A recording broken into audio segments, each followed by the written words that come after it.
Mga lods, isang mabilisang demo lang. Gagamitin natin itong foldable piano as MIDI controller.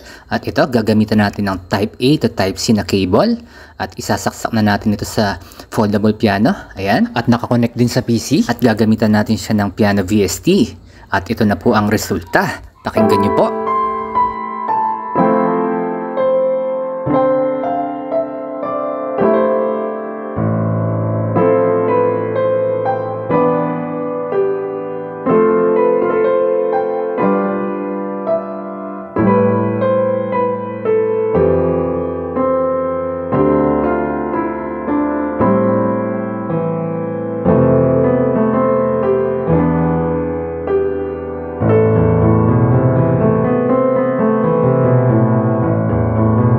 All goods ang resulta mga lods. Realistic ang kanyang piano sound. Sa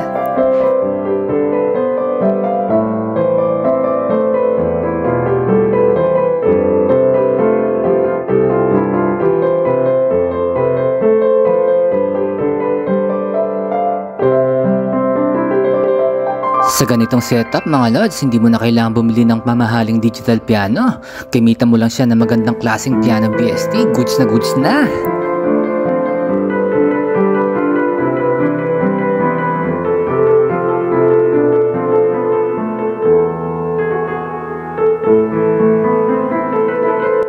Pag sa akin pala kayo nag-check out, ibibenta ko na rin sa inyo tong piano VST ko. Ayun po, hanggang dito na lang. Thank you for watching!